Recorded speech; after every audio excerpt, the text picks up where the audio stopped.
And we're back. So the question is, where did the plaque come from in the first place? How did it get there? How did all that cholesterol get into the artery wall?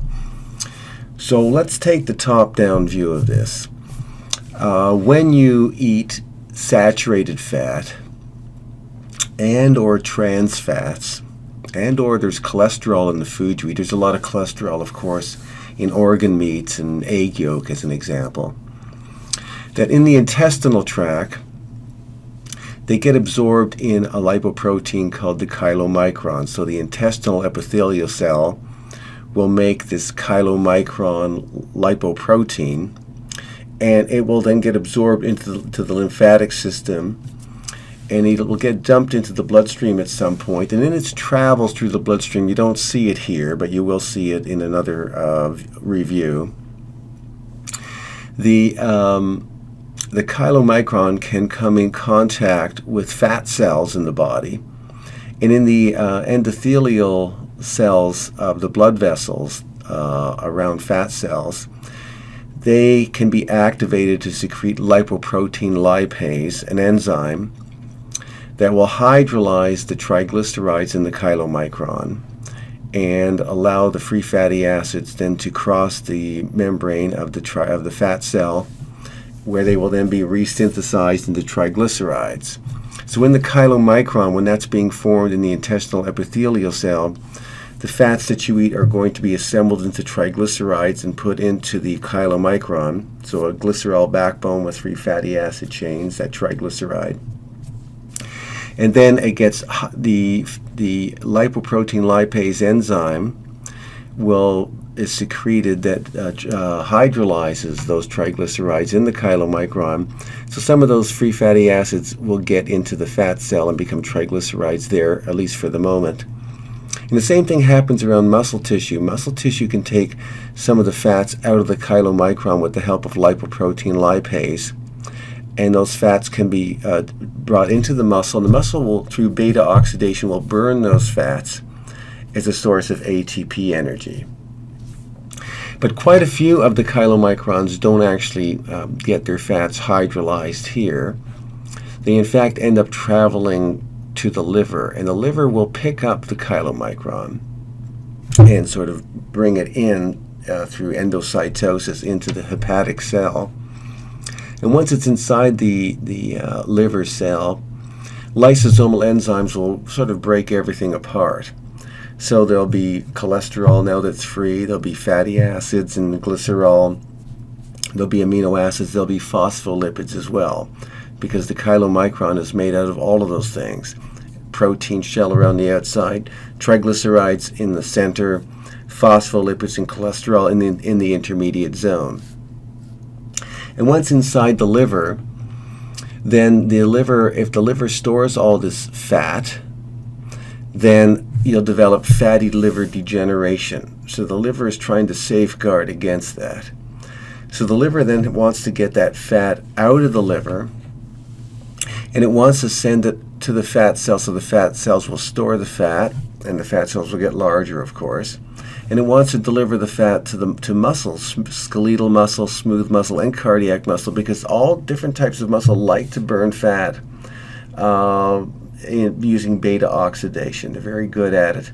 A cardiac muscle does that in a steady state. Skeletal muscle burns fat to keep itself alive while it's storing its high-octane fuel, glycogen, to be used as a more high-performance type of fuel. So when muscles are at rest or during light activity, they like to burn fat if they can get access to it. So the liver has to package that fat and that cholesterol into another lipoprotein called the very low-density lipoprotein, which it will then secrete into the bloodstream. And the reason it can't just send fat out into the bloodstream by itself is because, oil and water don't mix, as you know. So fat is an oily substance, and the bloodstream is an aqueous or water medium. So fat can't dissolve in the water medium of the bloodstream. It needs to be packaged in a way that it can dissolve. And so that's why chylomicrons are made also in the intestinal tract, but this is why the liver makes the very low density lipoprotein. It's a way to sort of carry fat through the bloodstream so it can sort of dissolve. So the way that it builds the very low density lipoprotein is it puts a protein shell around the outside. And these apoproteins around the outside are of tremendous importance, as you're going to see shortly. And it then puts the triglycerides, the sort of fatty acids and the glycerol, the triglycerides, in the center of the VLDL.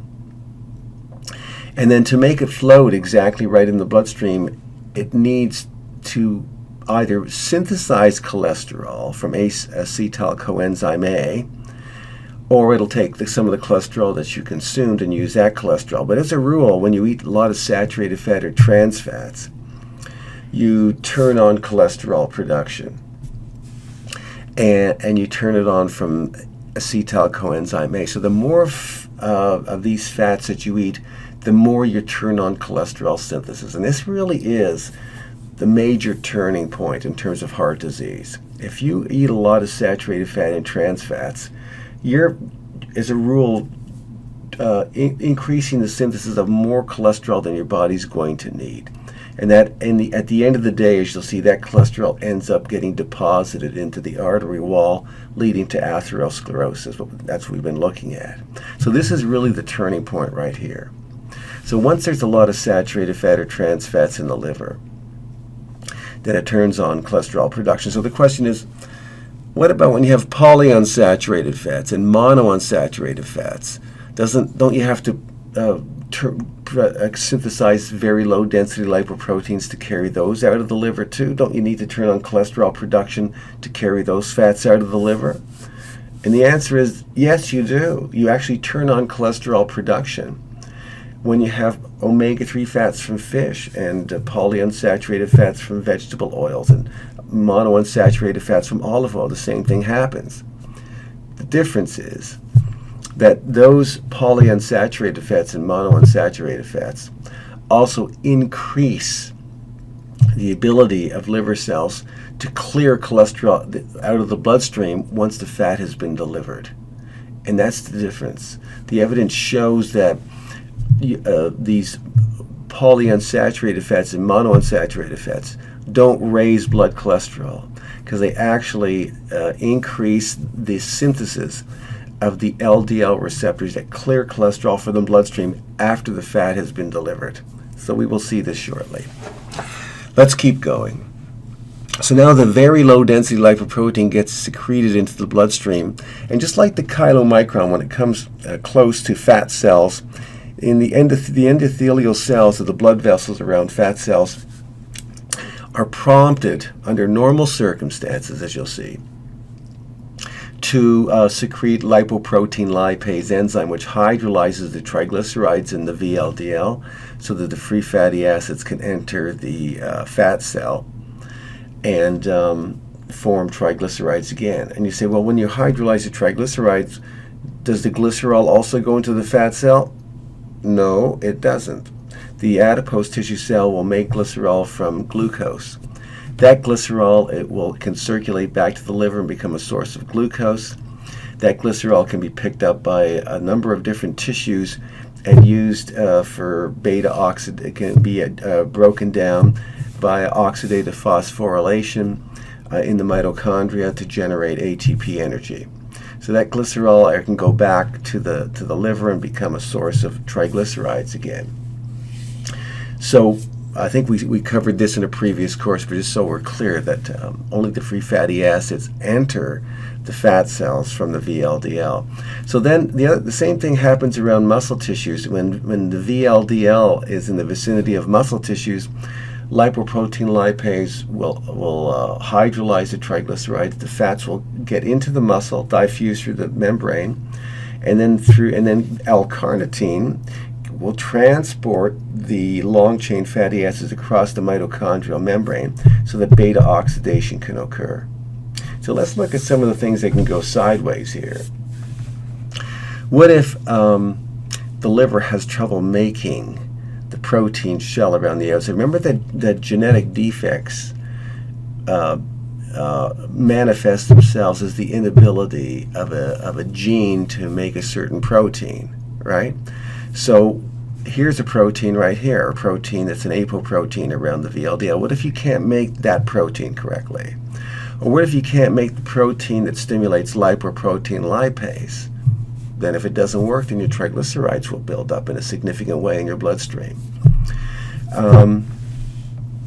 There was another point I wanted to make here about the fats. If let's say you have a defect or a deficiency in L-carnitine and you can't transport that fat across the mitochondrial membrane very well, then your fat burning capacity decreases significantly. And that can be manifested through sort of inborn errors of metabolism, or just an age-related decline in L-carnitine, which happens in certain conditions like congestive heart failure, as we're going to talk about in this particular subject. So under normal conditions, the fat is being cleared by the fat cells, and the fat is being cleared by the muscle cells. And once the fat is removed, then you end up with the LDL particle. You have the remnant particle of the VLDL, and the fat's gone. So what's left now is the protein shell and the phospholipids and the cholesterol. Now, about 50% now of the LDL cholesterol is actually comprised of cholesterol itself. It's the cholesterol that you turned on to transport the fat through the bloodstream so you could deposit it. Now, what's left now is this cholesterol-rich molecule called the LDL cholesterol particle. So the next thing that happens is that what happens to the LDL cholesterol? Well, most of the nucleated cells of the body have what are called LDL receptors. And these are they're also called the coated pit. So the LDL fits right into the coated pit. And through receptor-mediated endocytosis, the LDL particle gets taken up by the cell, and the lysosomal enzymes sort of break all the pieces apart. And it'll take the cholesterol that was in the LDL particle, and it will use it to help stabilize and synthesize its cell membrane. So some of that cholesterol is very important for that reason.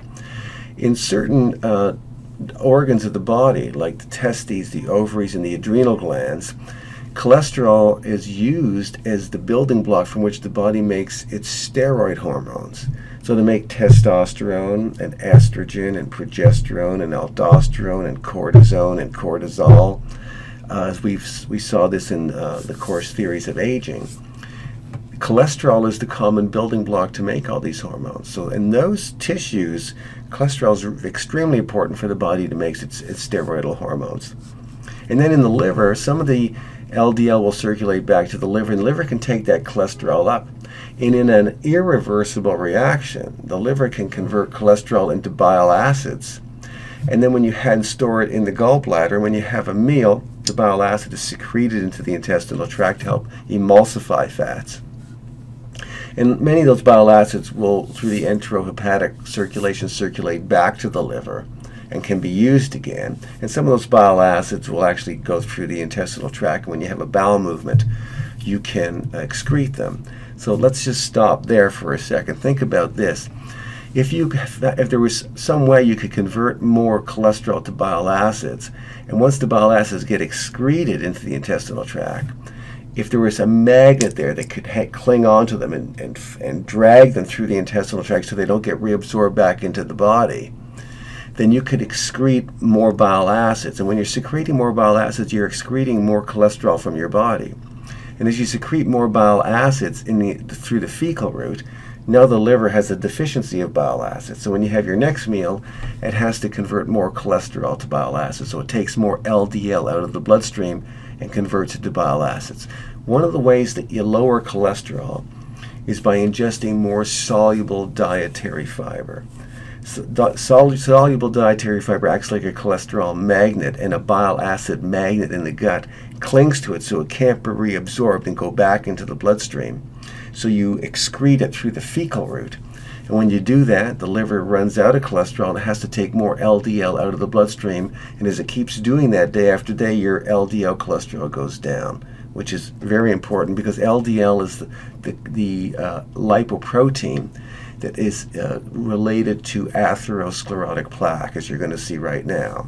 The other thing is that there is a supplement called gum-google that actually speeds up the conversion of cholesterol to bile acids and pumps more bile acids into the intestinal tract. And with the help of artichoke leaf extract, or just eating more artichokes, you can really enhance this pathway of cholesterol excretion from the body using sort of dietary and supplementation synergies. And we'll see that later. Just want to bring it to your attention so you're thinking about this in advance.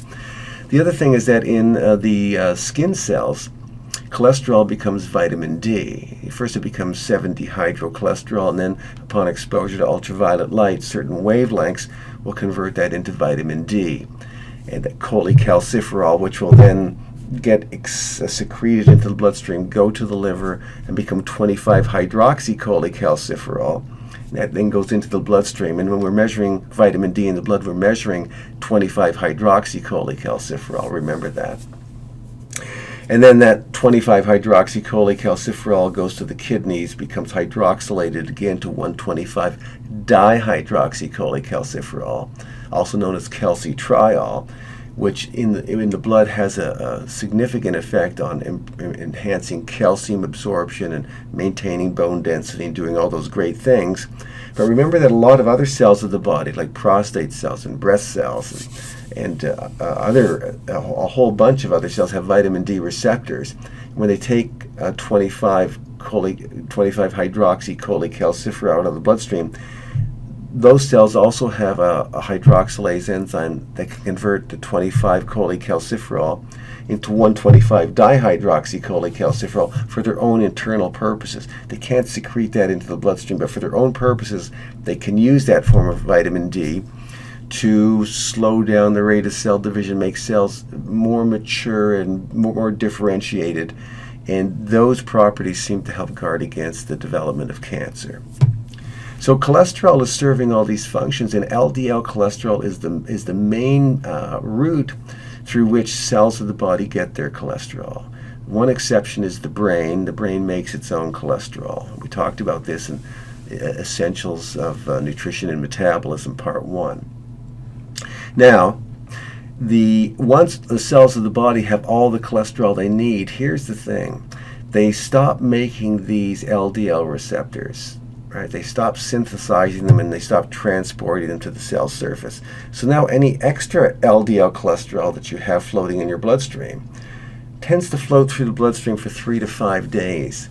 And while it's floating through the bloodstream, anywhere that there's been some denuding of the endothelial lining and some macrophages have infiltrated, the macrophages here have an insatiable appetite to engulf LDL cholesterol. They will pick it up and bring it into the artery wall. And they will keep ingesting more and more LDL cholesterol until they actually die there as what are called foam cells. So unlike the other cells of the body, the macrophages have LDL receptors called these scavenger receptors, where there's no down regulation. In other words, once the macrophage has all the cholesterol it needs, it doesn't care. It just keeps ingesting it anyway, and eventually it dies in the atherosclerotic plaque, forming much of the atherosclerotic plaque that we see. So excess LDL tends to deliver that cholesterol as the foam cells take the LDL particle in through receptor-mediated endocytosis. That cholesterol then starts to get absorbed more and more by the macrophage cell, and eventually it dies in the artery wall, forming atherosclerotic plaque with some other events that we'll talk about. So the higher your LDL cholesterol, the greater is your risk that atherosclerosis is going to develop. It's really just that simple. The other factor that has to be looked at here is that if the LDL cholesterol becomes oxidized by free radicals in its travels through the bloodstream, it seems that the macrophages have an even more insatiable appetite for that form of LDL. So when the LDL is oxidized, it tends to become atherogenic even to a much greater degree than under normal circumstances. Now the other lipoprotein of interest is the HDL cholesterol. So the HDL cholesterol the liver makes this as a separate entity. So the liver makes the very low density lipoprotein, but the liver also makes HDL, the high density lipoprotein. And it secretes the high density lipoprotein into the bloodstream. And HDL, as you'll see, sort of vacuums up the cholesterol that's in the artery wall and also picks up cholesterol from other tissues that are making more than they need. All the cells of the body can make some cholesterol for themselves. And HDL can pick up extra cholesterol that's in tissues and sort of bring it back to the liver where it can be degraded. And then the cholesterol can be reutilized in a VLDL, or it can become bile acids and secreted, or it can form the cell membrane. It can, whatever the functions are in the hepatic cell for cholesterol, it can use it. But it's HDL that does reverse cholesterol transfer. And so HDL helps to protect against heart disease and stroke and vascular conditions. The higher your HDL and the lower your LDL, the better off you are. So the way that you raise your HDL, just so you're aware of this, is by staying thin. For a man, having a waist circumference under 36 inches. For a woman under 33 inches.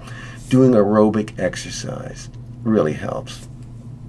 Women who are prior to menopause, when they're premenopausal and they have the normal estrogen levels, estrogen helps to increase HDL levels and increases LDL receptors as well.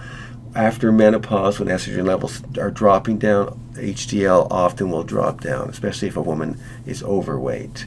And also, she doesn't make the same number of LDL receptors, and so there's a much greater risk that atherosclerosis will occur if she's been eating a diet that's high in saturated fat and trans fats and cholesterol, and her levels have been normal up to that point.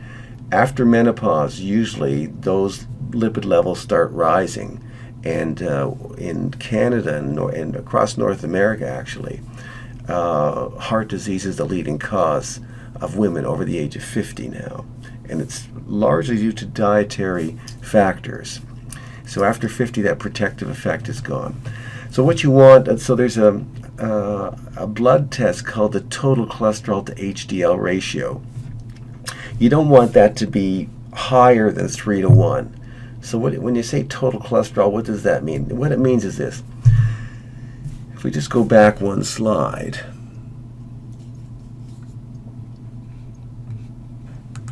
Oh, we're going the wrong way. Let's go back to this slide.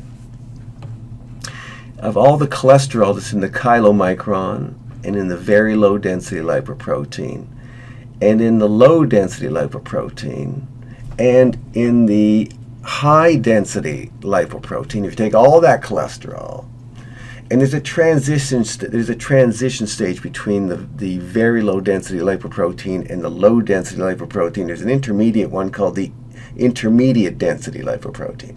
If you add the cholesterol up in all those lipoproteins, you get the total cholesterol that's in the bloodstream. Well, the more of that cholesterol that's in the HDL, the better. So you look at the total cholesterol to HDL ratio, and you don't want that ratio to be higher than 3 to 1. More ideally, 2 to 1 if you can get it there, but 3 to 1 is where we feel is a healthy ratio. A lot of people walk around with a 5 or 6 to 1 ratio, and they're at very high risk for cardiovascular events. So what are the foods that are high in saturated fat and or total cholesterol? We're going to look at some food charts later to really sort of drive this home, but just as that high level view that I want to get across right now. But beef, all red meat, lamb, duck, pork, pretty high in saturated fat content. And then organ meats are very high in cholesterol, whether you're having kidneys or sweetbreads or brain. These kinds of things are very liver, very high. And when you're eating liver of different animals, there's lots of cholesterol there. Any milk or yogurt that's higher than 2% milk, that's 2% or higher. Actually, you want your milk or yogurt to be 1% or lower. With milk and yogurt, when it says 2%, that means that that's 2% of the volume of the milk or the yogurt is fat, but of the calories, in 2% milk or yogurt, 36% of the calories are coming from fat. Not just any fat, saturated fat. Not just any saturated fat. A lot of it is myristic acid, that particular saturated fat that raises cholesterol. So when you're at 1% milk, you're getting the total calories of fat from 1% milk is only 17%. And when you get to non-fat, I mean, you're right down very, very low. So 2% or higher. So that means, cream and whole milk, these things are, really moving off the radar with a lot of saturated fat and some cholesterol as well. And most cheeses are just loaded with saturated fat, just loaded with saturated. You look at the cheese labels, you'll see that they say, 18% milk fat, 27% milk fat, 32% milk fat. And that means that about anywhere from 60 to 85% of all the calories in cheese is coming from fat. Not just any fat, saturated fat, not just any saturated fat. Myristic acid, which raises cholesterol levels and makes your blood very sticky. So cheese and butter and cream and ice cream and whipping cream, these things are very high in saturated fat. Well, look at the numbers, so I'll show you these. And then regular chocolate products, cocoa butter has a lot of saturated fat as well, as does palm oil and coconut oil. And we'll come back to those. And of course, many high-fat pastries and egg yolks. In one egg yolk, there's 250 milligrams of cholesterol. So if you had 3 eggs, that'd be 750 milligrams. The experts in this field say over the course of the entire day, you probably shouldn't have more than 150 to 200 milligrams of cholesterol in the entire day. And here's 3 eggs at 750. Now, to be fair, it's more the saturated fat and trans fats in food that actually raise blood cholesterol levels. Cholesterol from egg yolks. There are people who are hypo-responders and people who are hyper-responders. For some people, when they have those egg yolks, their cholesterol goes up. For other people that have those egg yolks, and their cholesterol doesn't go up very much or it stays the same. But I will tell you that eating egg yolks doesn't bring your cholesterol down. And most people have cholesterol that's already too high, to be quite honest with you. So it's not that you could never have an egg yolk. It just depends on what your blood cholesterol level is, how your body's been responding to the fats that you eat, and how much total fat and cholesterol you're having across your diet. So there's always some room for maneuvering, unless you're in a really high-risk category. So you have to look at each case individually, really. But we do know this, that is, the person's total cholesterol rises, that there's a greater risk that they're going to die from coronary heart disease, a heart attack, or some other vascular event. So what the Framingham Heart Study showed us is that if you can get your total cholesterol down to 3.9 millimoles per liter, which is 150 milligrams percent. So 5.2 millimoles per liter is 200 milligrams percent. So in the United States, they use milligrams per deciliter. So that would be right about here. And then in Canada, we use millimoles per liter. When you get your total cholesterol down to 3.9 millimoles per liter in the Framingham Heart Study, which started back in the 1950s, following thousands of people in Framingham, Massachusetts, what William Castelli noted, who was the medical director of the Framingham Heart Study for many years, is that no one with a total cholesterol level below 150 milligrams per deciliter or 3.9 millimoles per liter ever had a heart attack. So that really is, in my view, the place that you want to get to. My own total cholesterol is below 3.9. It's not just because I have good genes. It's a dietary approach. And I've done this with a lot of people. Now, for some people that have genetic predisposition where it's harder for them to clear cholesterol from the bloodstream, not everybody can get down to 3.9. So the next best place to be is 4.7 milligrams per deciliter. I try to get people in this range, or about 180 milligrams per deciliter. Many doctors allow you to have a fasting cholesterol at 5.2 or 5.3 or 5.5, even 5.7, and they're not concerned about it because your other risk factors for heart disease are very low, so they don't really want to do anything about it.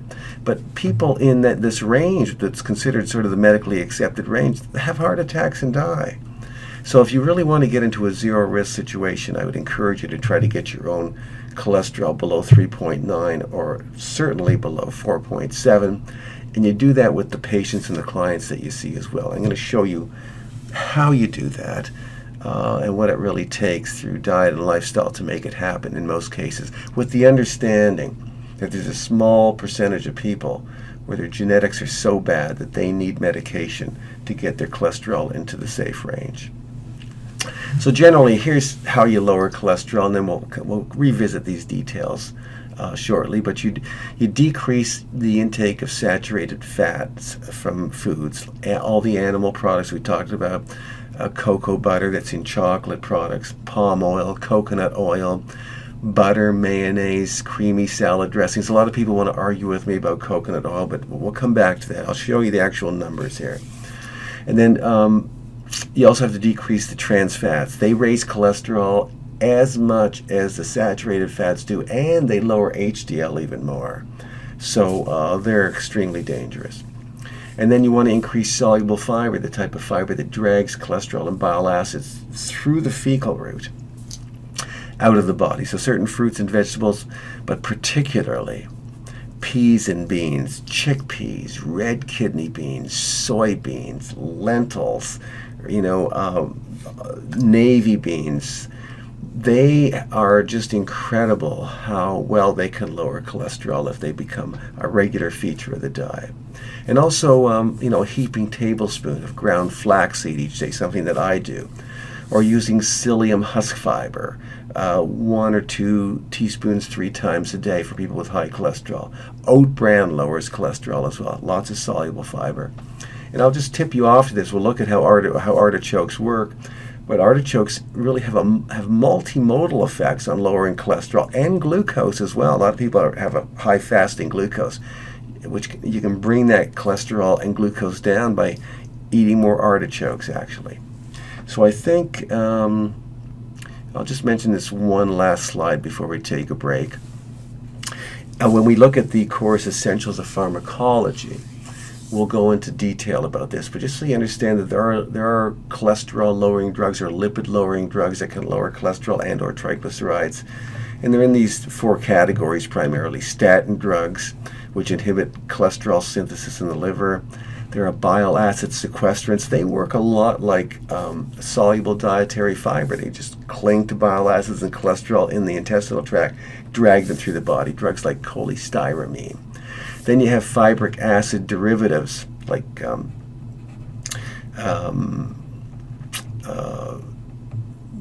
I can't remember the name of the famous one. Well, it'll come to me.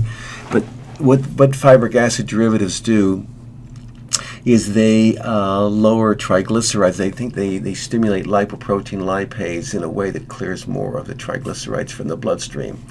And they can raise HDL a little bit. And niacin does the same thing. High doses of niacin can do the same thing, stimulating the clearance of triglycerides by stimulating hormone-sensitive lipase, and also stimulates the synthesis of more HDL. But high-dose niacin can also cause liver damage, and it can aggravate gout. And if you already have gallbladder disease, it can make it worse.